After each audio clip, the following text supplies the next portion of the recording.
Warta Lisan Minggu tanggal 26 Desember 2021. Perayaan Natal. Perayaan Natal akan diadakan secara online pada hari Rabu tanggal 29 Desember 2021 pukul 18 WIB melalui kanal YouTube GKI Purworejo. Mohon perhatian anggota jemaat dan simpatisan GKI Purworejo maupun Bajem Celapar. Kebaktian tutup tahun 2021. Kebaktian tutup tahun akan diselenggarakan pada hari Jumat tanggal 31 Desember 2021 pukul 19 WIB. Dilaksanakan secara onsite di GKI Purworejo, terbuka untuk anggota jemaat atau simpatisan yang berusia 15 sampai 60 tahun dan secara live streaming melalui YouTube, terbuka untuk semua usia. Sehubungan dengan keterbatasan kapasitas gereja, Bapak, Ibu, Saudara, dan Saudari yang akan menghadiri kebaktian di atas secara onsite, mohon mendaftarkan kepada Ibu Iin atau Bapak Yono atau Bapak Bina Edi. Kebaktian buka tahun 2022. Kebaktian Natal dengan perjamuan kudus akan diselenggarakan pada hari Sabtu tanggal 1 Januari tahun 2022 dengan jadwal kebaktian pertama pukul 6 pagi secara onsite di GKI Purworejo, dikhususkan bagi lansia 61 tahun ke atas. Bajem Celapar secara onsite pukul 12.30 WIB. Sehubungan dengan keterbatasan kapasitas gereja, Bapak, Ibu, Saudara, dan Saudari yang akan menghadiri kebaktian di atas secara onsite, mohon mendaftar kepada Ibu Iin, Bapak Yono, atau Bapak Bina Edi.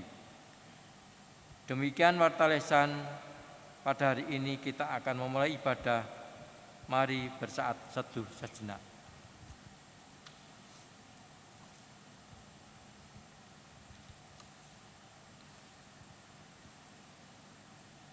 Panggilan beribadah. Terpujilah Tuhan di surga. Terpujilah Tuhan di tempat tinggi. Sebab dengan hikmat-Nya Ia mencipta. Dengan hikmat-Nya Ia turun ke bumi. Dengan cintanya Ia menegur. Dengan cintanya Ia menyelamatkan. Mari, hai semua yang dikasihi Tuhan, marilah kita datang kepada-Nya bersama-sama memuji Dia. Haleluya.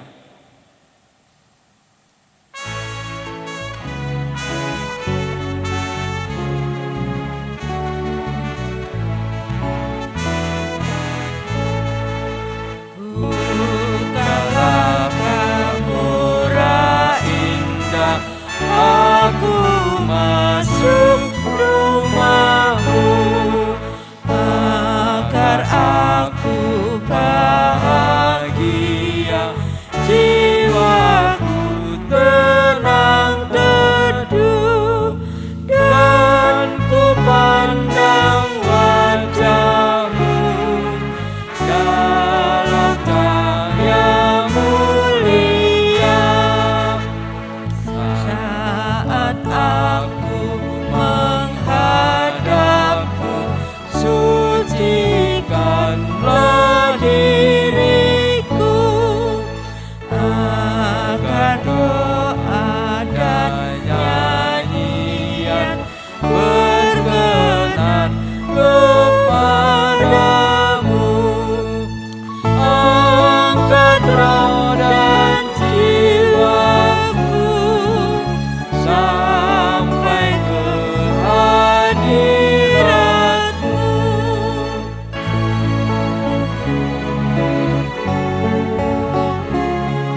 Saudara-saudara, ibadah minggu pertama sesudah Natal ini terjadi di dalam nama Bapa, Putra, dan Roh Kudus.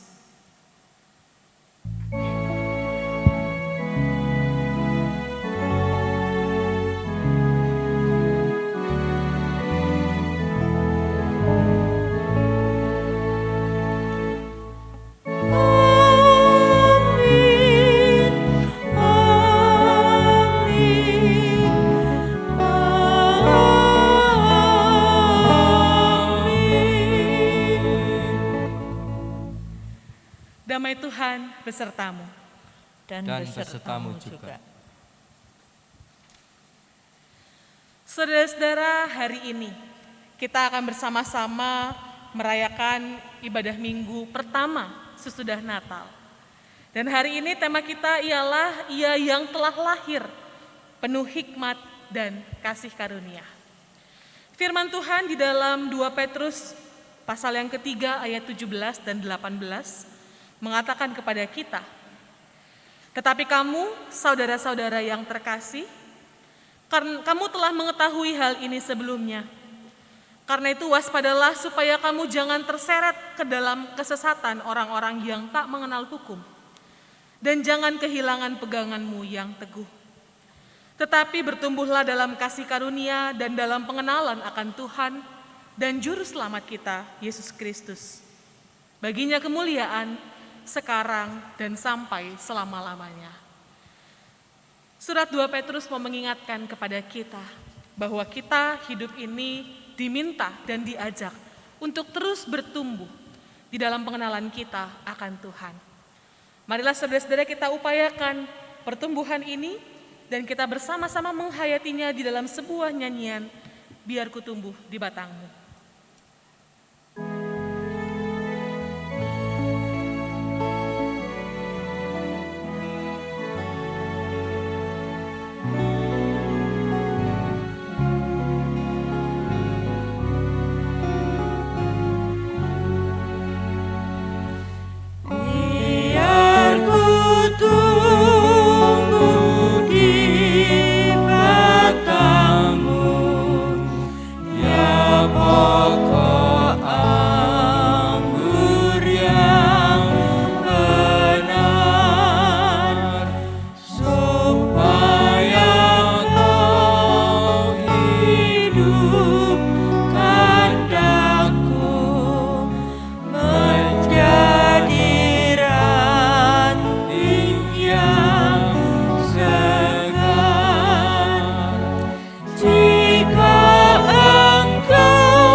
Mari kita bersatu di dalam doa. Pada peristiwa Natal kemarin ya Tuhan, Engkau hadir di antara kami, menanamkan benih-benih cinta kasih dan pemulihan di dalam hidup kami. Dan hari ini ya Tuhan, Engkau mengingatkan kami, agar kami terus bertumbuh, supaya benih-benih cinta itu sungguh dapat berbuah yang lebat di dalam hidup kami. Tapi kalau kami melihat kehidupan kami ya Tuhan, kami menyadari Ada kalanya kami terjebak pada perayaan-perayaan. Kami terjebak pada perayaan yang menyukakan, tetapi kami lupa akan tugas dan tanggung jawab kami untuk mengembangkan semua yang telah Tuhan berikan, agar semua mendatangkan berkat. Ampuni kami ya Tuhan, ampuni kelalaian kami, dan ampunilah kemalasan kami. Ampuni kami jikalau kebaikan yang telah Tuhan tanam di dalam hidup kami biarkan mati.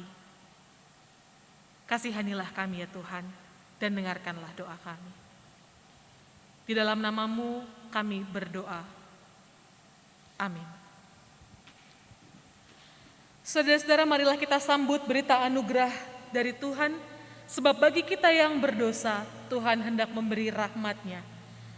1 Korintus 1 ayat 30 mengatakan, tetapi oleh Dia kamu berada dalam Kristus Yesus, yang oleh Allah telah menjadi hikmat bagi kita. Ia membenarkan dan menguduskan dan menebus kita. Demikianlah berita anugerah dari Tuhan. Syukur kepada Allah. Salam damai.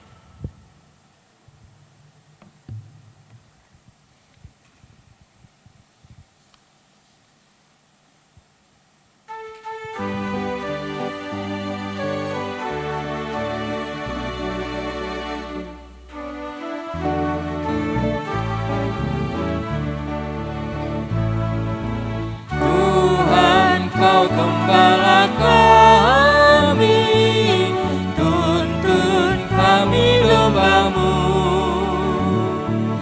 Bila kami menikmati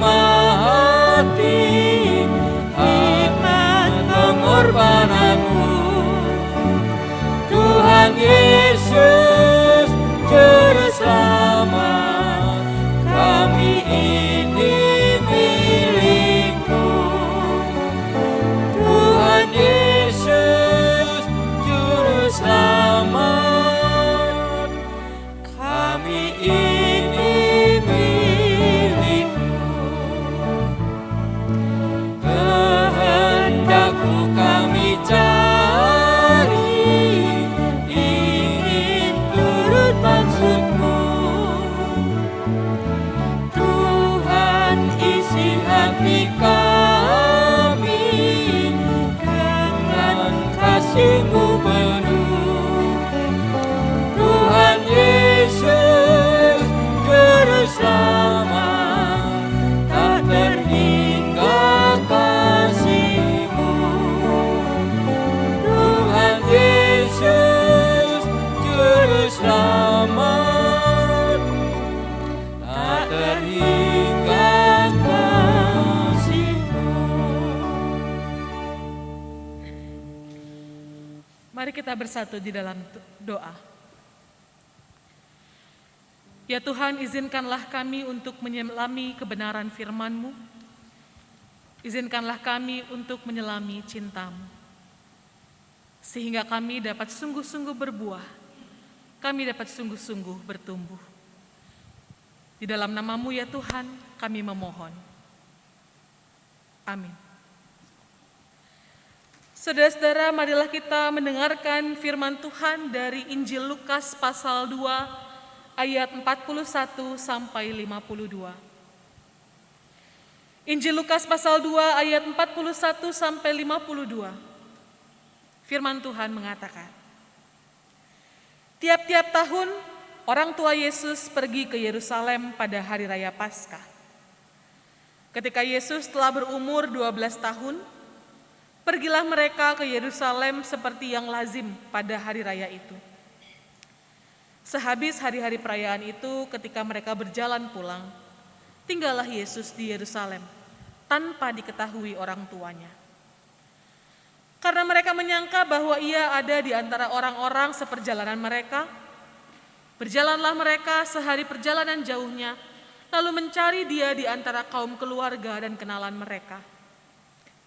Karena mereka tidak menemukan Dia, kembalilah mereka ke Yerusalem, sambil terus mencari Dia. Sesudah 3 hari, mereka menemukan Dia dalam bait Allah. Ia sedang duduk di tengah-tengah alim ulama, sambil mendengarkan mereka dan mengajukan pertanyaan-pertanyaan kepada mereka. Dan semua orang yang mendengar dia sangat heran akan kecerdasannya dan segala jawab yang diberikannya. Dan ketika orang tuanya melihat dia, tercenganglah mereka. Lalu kata ibunya kepadanya, "Nak, mengapakah engkau berbuat demikian terhadap kami? Bapamu dan aku dengan cemas mencari engkau." Jawabnya kepada mereka, "Mengapa engkau mencari aku? Tidakkah kamu tahu bahwa aku harus berada di dalam rumah Bapakku?" Tetapi mereka tidak mengerti apa yang dikatakannya kepada mereka. Lalu ia pulang bersama-sama mereka ke Nazaret, dan ia tetap hidup dalam asuhan mereka.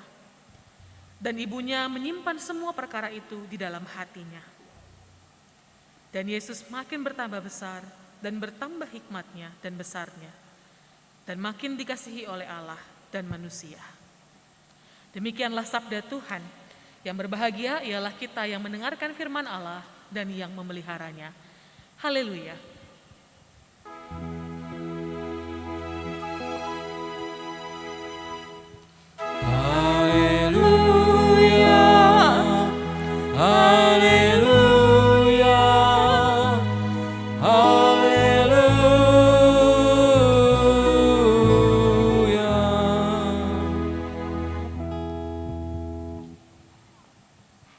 Saudara-saudara yang dikasihi Tuhan Yesus Kristus, ibadah kita pada hari ini mengambil tema Ia yang telah lahir, penuh hikmat dan kasih karunia. Saudara-saudara, teori perkembangan manusia mengatakan bahwa manusia itu mengalami perkembangan dan pertumbuhan sepanjang rentang hidupnya.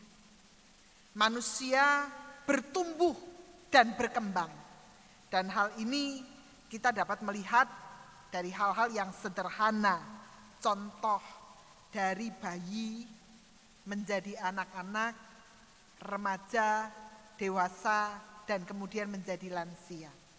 Pertumbuhan dan perkembangan itu nampak dari segi fisik. Dari yang digendong, akhirnya bisa berjalan, berlari, dan melakukan pekerjaannya sehari-hari. Dari yang hanya bisa menangis ketika merasa lapar, ketika dia merasa haus. Berkembang, kemudian dia bisa berbicara, mengatakan sesuatu, tidak hanya dalam bahasa Indonesia. Kemudian berkembang dengan ahli di dalam menggunakan bahasa Inggris dan bahasa yang lain. Jika kita melihat perkembangan manusia, mungkin kita bisa melihat perkembangan itu secara fisik. Tetapi kita juga melihat perkembangan yang jauh lebih dari hanya sekedar fisik, yaitu sikap, tindakan, dan perkembangan emosi yang ada di dalam dirinya. Dari yang melihat ada orang asing di depannya, tiba-tiba nangis. Kenapa? Karena nggak pernah lihat, nggak tahu. Ketika berjumpa dia menjadi takut dan menangis. Berkembang, punya banyak teman dan berjumpa dengan orang asing dimanapun berada.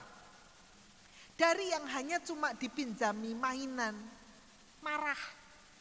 Nggak boleh, karena ini punyaku. Berkembang dengan bersedia untuk berbagi dengan sesama. Dari yang hanya mengisi hari-hari dengan bermain, tertawa, menangis, bertumbuh menjadi orang yang bisa memahami situasi dan keadaan orang di sekitarnya. Ada seorang bapak yang bercerita, dulu saya itu termasuk orang yang pemalu. Sampai orang tua saya mengatakan, kemana saja ada kegiatan, saya selalu bersembunyi di balik badan orang tua saya. Dan orang tua saya selalu mengatakan, orang ini selalu orang yang malu.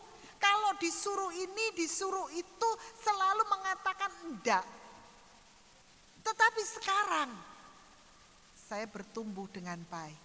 Lalu dia bercerita, satu kali ketika saya mau Natalan, saya datang ke salon dan saya mengatakan saya mau potong, saya mau gundul. Karena situasi pandemi seperti ini saya ingin gundul saja supaya saya kelihatan fresh karena ini Natalan pertama di gereja. Lalu pemilik salon itu mengatakan, oh ya sebelum potong mari cuci rambut dulu. Ketika dicuci rambut saya, tukang salon itu mengatakan, sebetulnya rambut Bapak ini bagus.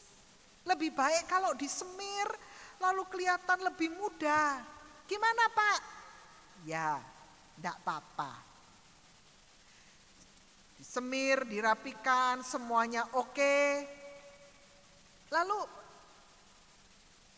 tukang salon itu mengatakan, sudah Pak, sudah selesai. Apakah ada sesuatu yang kurang? Saya mau gundul.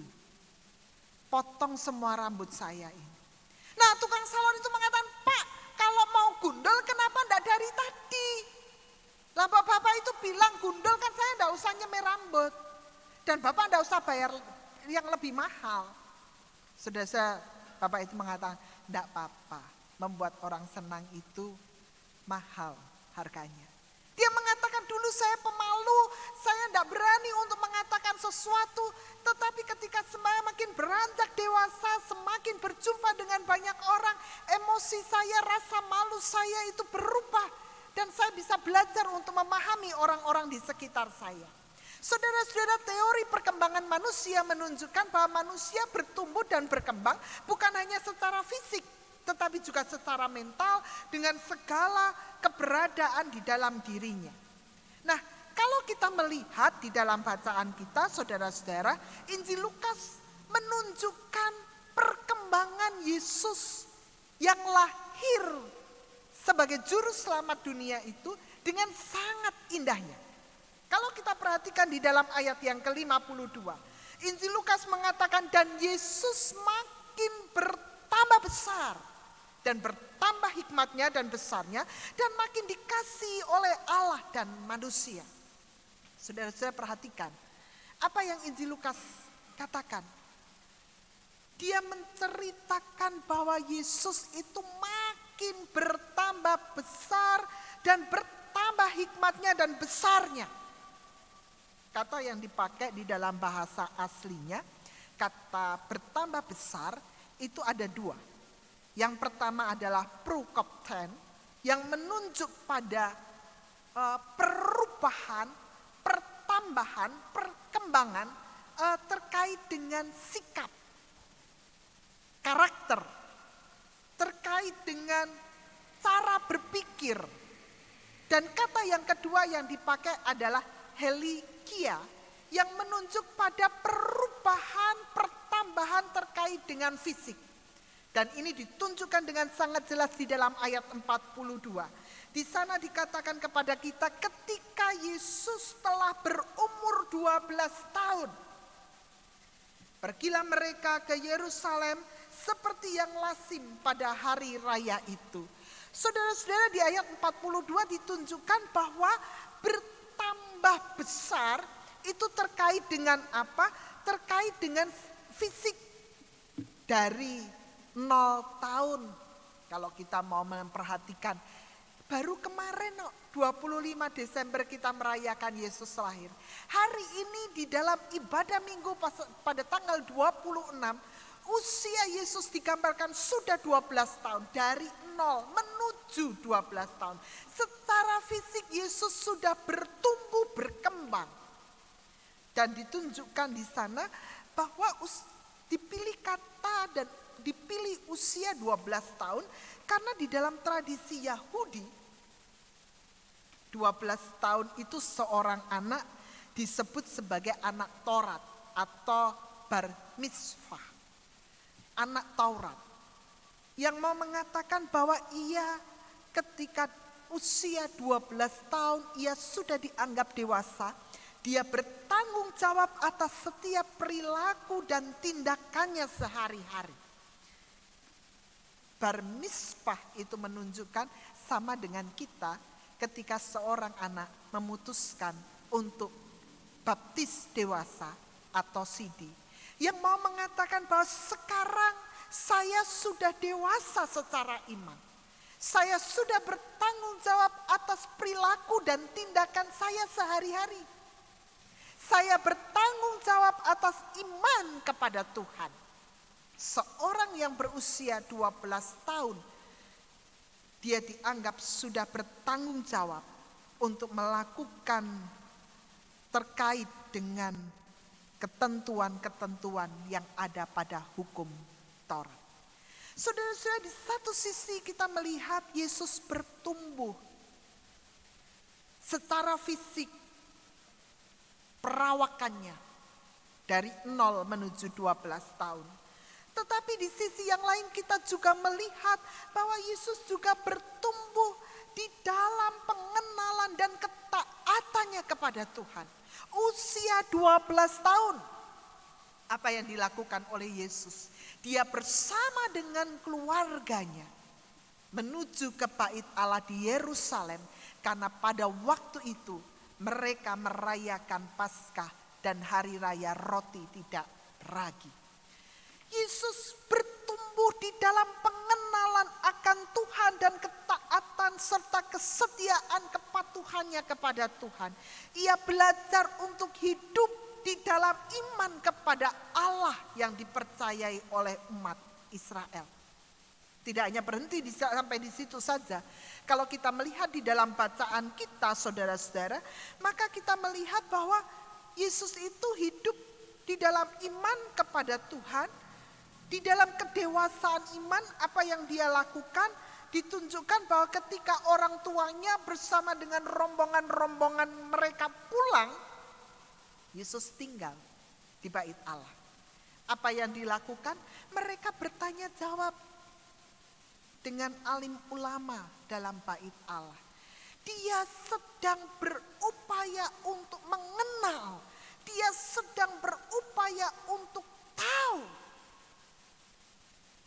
siapa Allah yang ia percayai.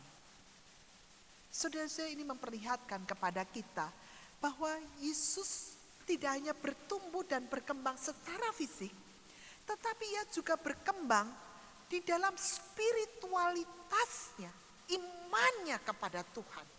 Injil Lukas di dalam bacaan kita sangat memperlihatkan sisi kemanusiaan Yesus, bagaimana dia berproses bertumbuh dan berkembang. Tidak hanya sampai di situ saja, ketika orang tuanya datang menjumpai dia dan orang tuanya bertanya, "Nak, mengapakah engkau berbuat demikian terhadap kami? Bapakku dan aku cemas mencari engkau." Maria datang dan mengatakan, "Kenapa engkau tidak ikut pulang? Kenapa engkau membuat kami khawatir? Kenapa engkau membuat kami harus mencari dan kembali menjauh dari rombongan karena kami kehilangan engkau?" Apa jawab Yesus? "Mengapa kamu mencari aku? Tidakkah kamu tahu bahwa aku berada di dalam rumah Bapakku?" Kata yang dipakai oleh Yesus di dalam terjemahannya, "Tidakkah kamu tahu bahwa aku harus berada di dalam rumah milik Bapakku?" Itu mau mengatakan, saudara-saudara, secara harafiah, kenapa kamu cari aku? Aku itu kan tinggal di dalam rumah Bapakku. Itu mau mengatakan bahwa Yusuf dan Maria, sebetulnya engkau bukan orang tua kandungku. Aku masuk ke dalam rumah milik Bapakku. Saudara, apa yang terjadi? Mereka tidak mengerti apa yang dikatakan kepada mereka. Lalu ayat 51, ia, Yesus, pulang bersama-sama mereka ke Nazaret dan ia tetap hidup di dalam asuhan mereka. Dan ibunya menyimpan semua perkara itu di dalam hatinya. Mau mengatakan walaupun Yesus mengatakan aku harus tinggal di dalam rumah Bapakku, rumah Allah yang mengutusku masuk ke dalam dunia ini, tetapi Yesus tetap hidup di dalam kasih dan hidup di dalam penghargaan kepada Yusuf dan Maria sebagai orang tua yang ada di dalam dunia ini. Dia tetap hidup di dalam asuhan mereka. Nah, saudara-saudara, apa yang kita lihat? Kalau kita melihat tadi bahwa Yesus bertumbuh dan berkembang secara fisik, secara intelektual, secara spiritualitas, maka kita melihat bahwa Yesus itu yang ketiga, ketika ia tinggal, ia juga bertumbuh di dalam relasi emosi dan sosial bersama dengan Yusuf dan Maria. Nah, jika kita mau melihat dengan sungguh-sungguh, saudara-saudara, maka Injil Lukas mau mengatakan kepada kita bahwa proses bertumbuh dan berkembangnya Yesus tidak hanya bicara dari sisi intelektual saja, secara fisik saja, tetapi ia juga bertumbuh secara spiritualitas dan juga bertumbuh secara emosi dan sosial. Dan proses bertumbuh ini ada di dalam asuhan Yusuf dan Maria. Apa dampaknya? Ia dikasihi oleh Allah dan manusia. Nah, saudara-saudara, melihat kisah proses Yesus bertumbuh, maka ini menjadi sebuah catatan yang penting untuk kita lihat bersama. Yang pertama, ketika kita bertumbuh sebagai seorang pribadi, adakah kita bertumbuh dengan 3 hal itu? Intelektual, spiritualitas, emosi, dan sosial. Apakah kita bertumbuh dalam spiritualitas kepada Tuhan? Apakah kita bertumbuh secara emosi sehingga kita belajar untuk menempatkan diri kita dan menghargai emosi orang di sekitar kita? Apakah kita juga belajar untuk melihat kebutuhan sesama kita untuk dihargai? Dan peran yang kedua, peran keluarga menjadi sesuatu yang sangat penting. Yusuf dan Maria memperkenalkan dan menyatakan, mendorong untuk proses pertumbuhan Yesus dengan sangat baik. Adakah kita juga menempatkan keluarga kita sebagai bagian dari proses kita bertumbuh secara spiritualitas dan secara emosi? Saudara-saudara, ada sebuah cerita dari seorang anak yang dalam hidup sehari-hari dia merasakan cinta dan dukungan dari orang tuanya. Dia diajarkan tentang nilai-nilai kehidupan. Dia diperkenalkan oleh kasih Tuhan. Satu kali dia datang ke sebuah rumah dan dia mengatakan, bolehkah saya memperoleh sebuah permen di hari Natal ini? Sang pemilik rumah itu memberikan permen dan mengatakan, ini buatmu. Bersukacitalah karena ini Natal. Setelah itu semua terjadi, sekian lama sang anak ini selalu datang ke rumah orang itu dan selalu menyapa. Sampai akhirnya sang pemilik rumah itu ada di dalam situasi hidup yang tidak nyaman, yang tidak baik. Karena kedua suami istri ini ada di dalam keadaan sakit. Dirawat di rumah sakit. Setiap hari anak ini selalu datang, selalu memperhatikan, selalu bercerita sampai kedua orang tua ini ngantuk lalu dia pulang. Perawat mengatakan, Pak, betapa bahagianya kamu punya anak yang hebat.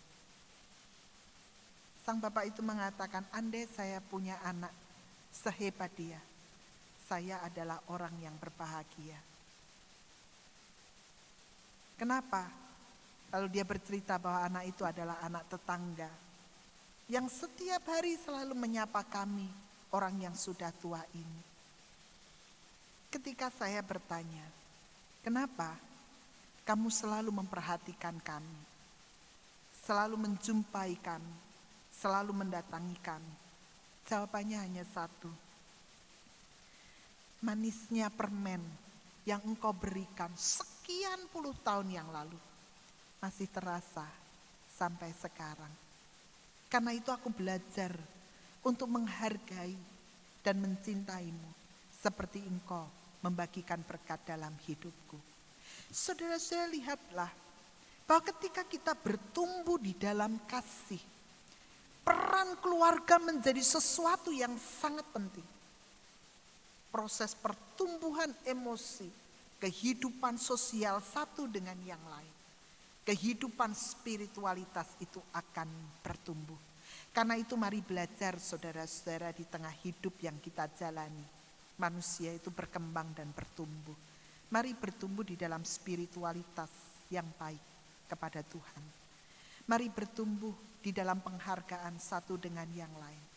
Sehingga manisnya kehidupan kita rasakan sampai hari ini. Tuhan memberkati. Amin.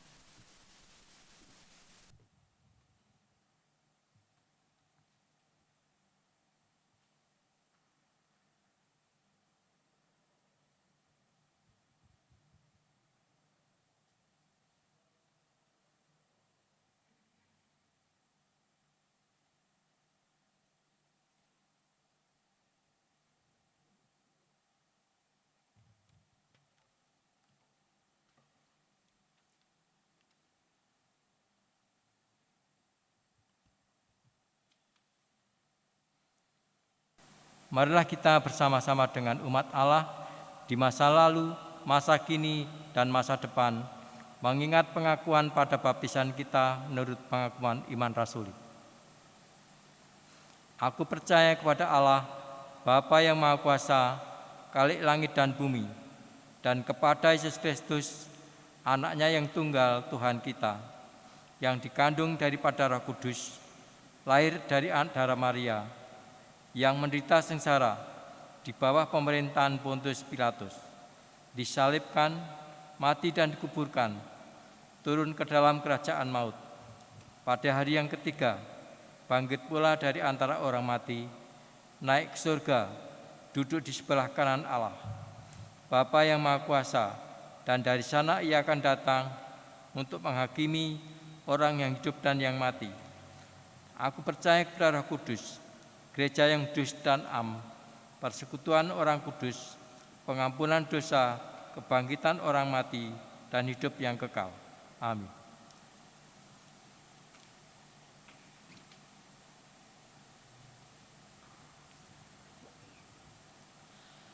Marilah Bapak Ibu Saudara kita bersatu dalam doa. Ya Allah yang penuh dengan hikmat, kami datang kepadamu dengan seluruh keberadaan kami.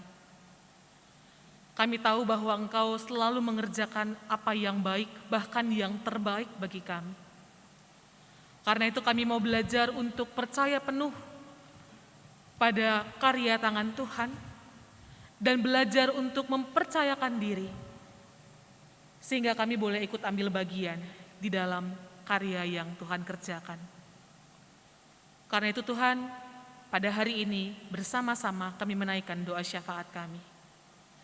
Kami berdoa bersama dengan saudara-saudara kami yang sakit, mereka yang merindukan pemulihan dan sedang mengupayakannya. Tuhan, tolonglah mereka. Kiranya di dalam setiap proses yang harus mereka jalani, mereka merasakan perjumpaan dengan Tuhan dan mendapatkan kekuatan dari Tuhan. Tolonglah mereka ya Tuhan, supaya sukacita itu tetap ada di dalam hati mereka, terus menyala, dan menolong mereka untuk menjaga iman mereka, bahkan terus bertumbuh di dalam Tuhan. Kami juga mau berdoa untuk setiap orang yang merawat mereka. Berikan hikmat kepada mereka ya Tuhan, sehingga mereka tahu apa yang dapat mereka katakan dan apa yang bermanfaat, dan mereka juga dikuatkan oleh Tuhan di dalam karya pelayanan mereka. Terima kasih ya Tuhan. Kami juga mau berdoa untuk bangsa dan negara kami. Kami berdoa untuk para pemerintah. Berkati mereka di dalam tugas dan tanggung jawab mereka memimpin kami semua. Berkati kami semua sebagai warga masyarakat. Mampukan kami untuk dapat bekerja sama, menghadirkan kebaikan. Secara khusus pada masa Natal hingga Tahun Baru ini, Tuhan tolong kami supaya kami dapat terus menebarkan kebaikan. Kami dapat memulihkan semua relasi yang bermusuhan. Bahkan kami dapat menjaga kerukunan dan terus menjaga sesama kami dalam kesehatan. Kami juga mau berdoa ya Tuhan untuk pergumulan hidup kami masing-masing. Engkau tahu apa yang sedang kami hadapi, Engkau tahu kegelisahan hati kami. Kami mau serahkan semuanya ke dalam tangan-Mu. Dan tolonglah kami ya Tuhan, supaya di dalam setiap upaya yang kami kerjakan, kami dapat terus belajar untuk mendengarkan panggilan Tuhan dan mengikuti firman Tuhan. Terima kasih ya Tuhan. Segala pengharapan kami mau kami letakkan di dalam nama Tuhan Yesus Kristus, Juru Selamat kami. Amin.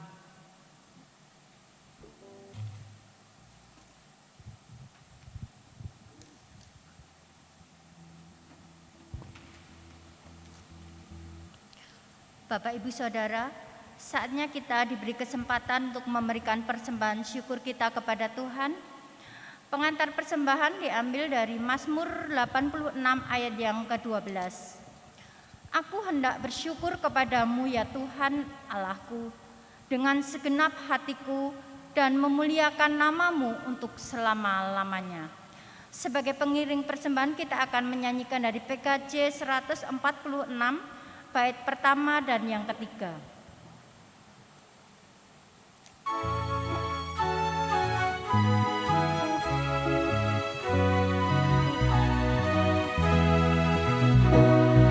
Bawa persembahanmu dalam rumah Tuhan, dengan rela hatimu, janganlah jemu.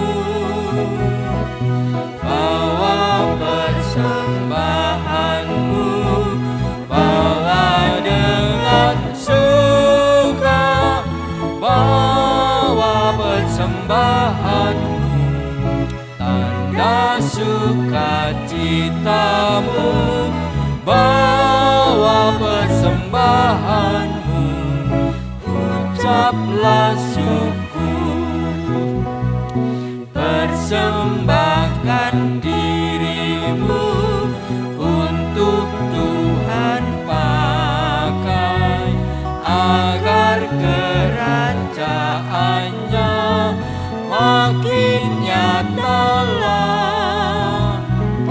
damai dan sejahtera diberikan Tuhan. Bawa persembahanmu, tanda sukacitamu, bawa persembahanmu, ucaplah syukur. Mari kita satu di dalam doa. Bapa di surga, Bapa yang maha baik, kami saat ini bersama-sama datang menghadap kehadirat-Mu dengan mengucapkan puji syukur dan terima kasih atas segala berkat yang boleh kami nikmati hari lepas hari. Bapa juga yang senantiasa memelihara hidup kami. Bapa, sebagai wujud rasa syukur dan terima kasih kami atas kebaikan dan kemurahan Tuhan, saat ini kami mau memberikan persembahan yang terbaik yang asalnya dari Tuhan juga. Terimalah dan kuduskanlah persembahan kami ini, supaya persembahan ini dapat dipergunakan untuk kebesaran dan kemuliaan nama Tuhan. Berkati kami juga yang mengelola persembahan ini, perlengkapi kami dengan hikmat-Mu, supaya kami dapat mempersembahkan persembahan ini dengan baik dan penuh tanggung jawab. Tolonglah setiap kami ya Tuhan, agar semakin hari persembahan yang kami berikan semakin berkenan di hati Tuhan. Dan ajarkanlah kepada setiap kami untuk memberi persembahan yang terbaik bagi Tuhan dan selalu mensyukuri setiap berkat yang kami terima. Terima kasih ya Tuhan, doa ini kami serahkan hanya di dalam nama Tuhan kami Yesus Kristus. Amin.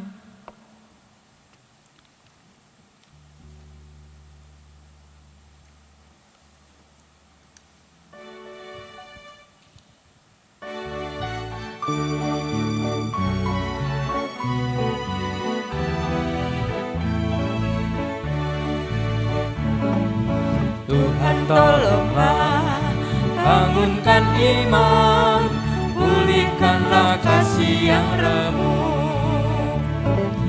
Tuhan tolonglah, bangunkan iman, pulihkanlah kasih yang remuk.